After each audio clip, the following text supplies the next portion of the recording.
in some of these numbers that's associated with the length of Sarah's life, 127. And as we were sharing with you earlier, we were looking at Sarah's birth, Sarah's age at the birth of Isaac some time back. Remember, it was 91. And we looked in depth at the numerical value of that number 91. It covered such things as Melech, messenger, Malach, meaning king. But I wanted you to notice there's one other word that I wanted to call your attention to. When I see we were just looking in Daniel chapter 12, verse 7, right? And we were looking at the times, time, and half times. Well, that number 91 is also closely related to Strong's number 4483, and that word you're familiar with is Mene. And if you remember the vision that was given to Belshazzar when he saw the hand writing on the wall, I wish that some of us could see that hand. Because he's writing as we speak. And the end of Babylon is just around the corner. Do you know who Babylon is? Babylon is the religious system, the mysterious religion that the usurper has cultivated since the inception of time. And the vast majority of us don't realize that some of the people of Yahweh are literally entrenched in this mystery Babylon religion, or else he could not, in Revelation 18:4, say, "Come out of her, my people." And it reminds us that if we don't come out of her, the plagues that she is going to be visited with, you will have visit you. Now, the numerical value of this word mene, which is a verb that means to number. You can see it, Daniel 5, 25 through 28.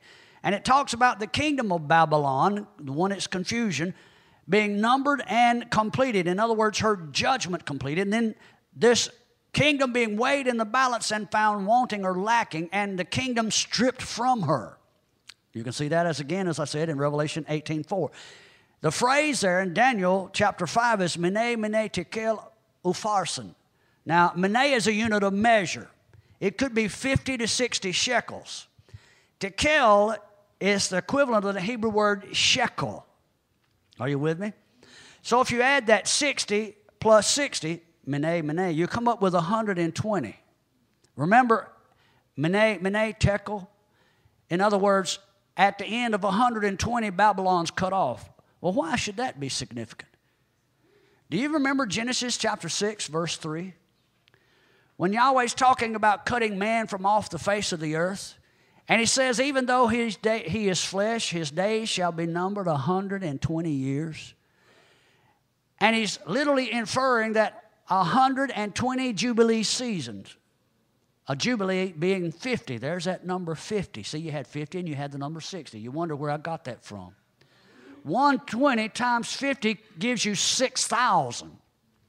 6,000 years or 6 days were assigned to man on the earth to give man an opportunity to get it right. At the end of those 6 days, man will be cut off unless man's in a proper relationship, just like Babylon's cut off here. Can you see that? It tells you that a shekel is weighed out. That word mene, mene, tekel. In other words, she's weighed out, and a shekel is what's required of her. When I looked at that, I thought, now that's odd, because in order to redeem the firstborn of Israel, it took a half shekel. But if you go back in Revelation and you read, you find that it was said, because of how she rewarded you, it will be doubled unto her. And so rather than a half shekel price, it's now costing a shekel. You see what I'm talking about? Let's continue to look at this. So, what's going to happen?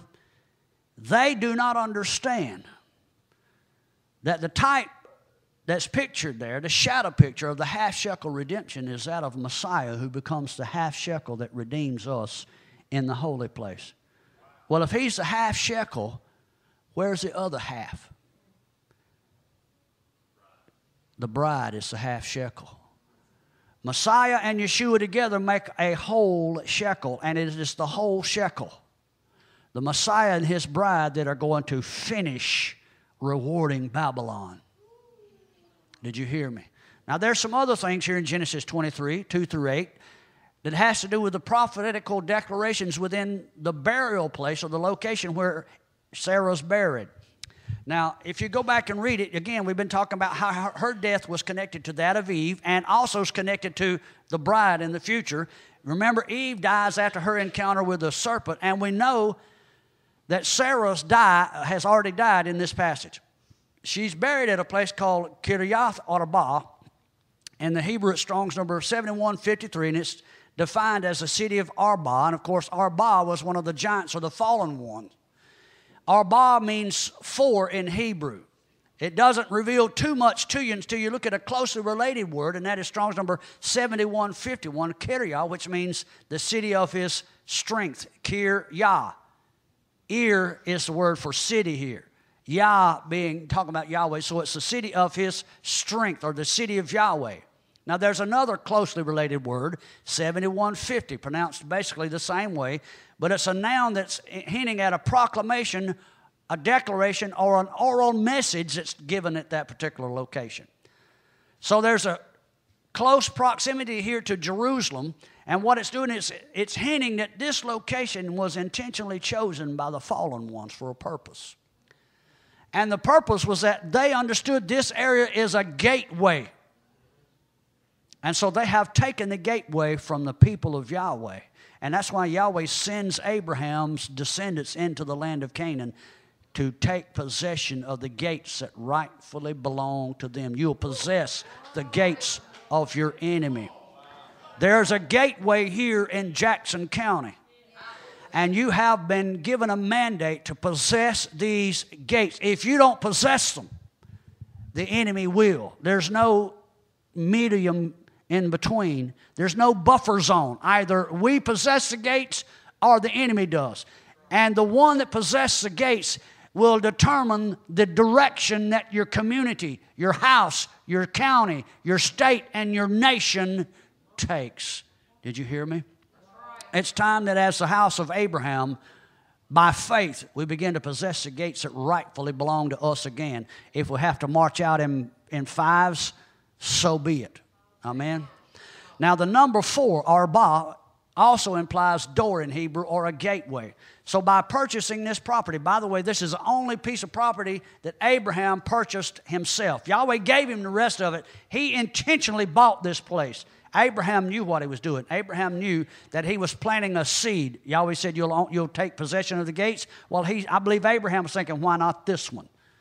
Now, if I'm going to bury my wife in this location, then there's a specific location here that the church hasn't understood how important it is to us as a company of believers. The rabbis teach that not only is Sarah buried here, but so is Abraham.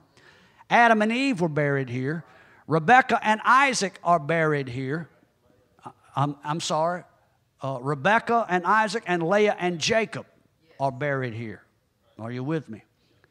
Now, this is also known as a place called Hebron, and Hebron means a coupling place or couples. And a lot of people say, simply because there are 4 couples here, that this place, rather than being called the city of Arba, it's inferring that this is the city of the 4 couples, the gateway where the 4 couples are buried. And it's inferring the importance or the significance of us maintaining possession of this gate, because this is where the fathers of our faith have been born. You understand? Or laid to rest. Now, some teach it's because Arba had 4 giant offspring, or 3 giant offspring, and that's why it was called the city of 4. But I would like to suggest to you that Yahweh gave this place to Abraham, and that Abraham intended to possess it. Why? Because there's where the seed lies. Resurrection takes place, the seed are here. Now, there are some other neat things hidden in Genesis chapter 23, verse 2b. The Hebrew declares here that Abraham came to mourn for Sarah and to weep for her. In the Hebrew, it's Vayabo Avram Lasafed Lasara Valev Kote. And if you look at it, the word mourn there, Strong's number 5594, is the word safad, which means to wail and lament, to literally beat your breast as a sign of grief for the dead. And as I was saying last night, I believe that's exactly what happened in Genesis chapter 3. When Adam and Eve die, Yahweh literally smotes his own body, smotes his own breast. How? Because he slaughters a lamb. Now, why is that important? Because Genesis chapter 18 teaches us through chapter 22 that Isaac is going to be offered up. And so what does he do? Yahweh offers himself. And so he smotes his own self in grief, knowing that he has to die to resurrect the one that has died. Do you see how powerful that is? Wow. Now, if you look at that phrase, ve liv kota, in the Hebrew, you see that there's a diminished or a small kaf in the Hebrew language. Now, the rabbis teach that that small kaf is there because it's to remind us that when we're grieving, because we're righteous men, and we know that the soul is immortal, that we should be careful how we display our outward grief, but that's not what's happening. The kaf pictures the hand and ownership. The children of Israel put the kaf as a sign of the title deed wherever they went, right? And so by diminishing authority in this particular location, Abraham understood that because the Nephilim had control of this area, that it had diminished the authority of Yahweh's people in the earth, and Abraham intentionally possesses it so that he can increase the authority of Yahweh in the land. Now I want to look at the burial price here. She's buried in the cave called Machpelah. By the way, the gematria of Machpelah is 175, the same as the length of Abraham's life. Machpelah means, from 4375, means a doubling or a double portion. It literally is pictured as one cave stacked on top of another.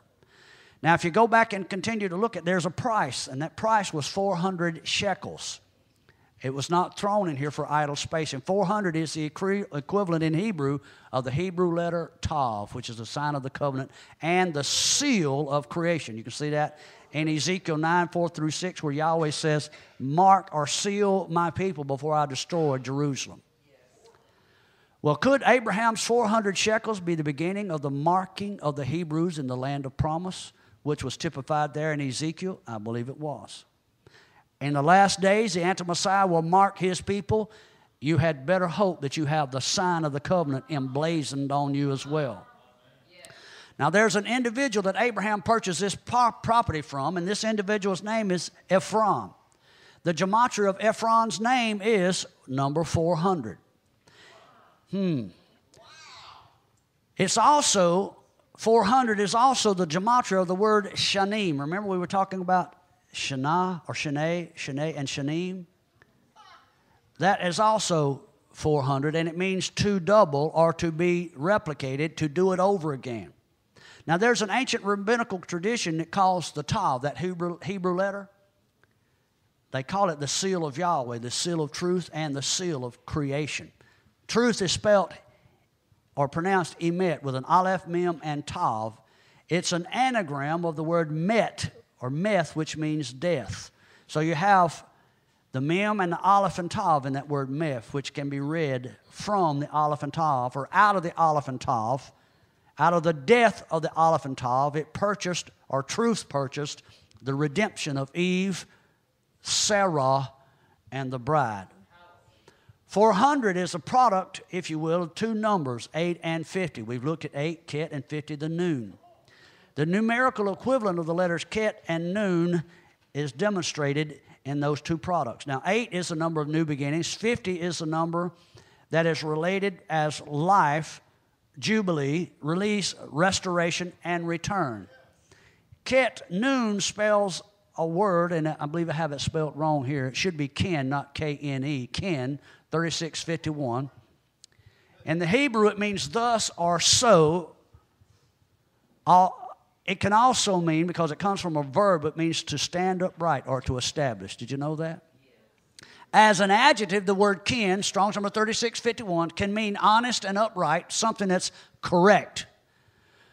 So if you look at this number 400, it tells us those who would experience new beginning, the jubilee of their release and restoration, must stand upright, Yishar El, Israel, before Yahweh and establish his kingdom.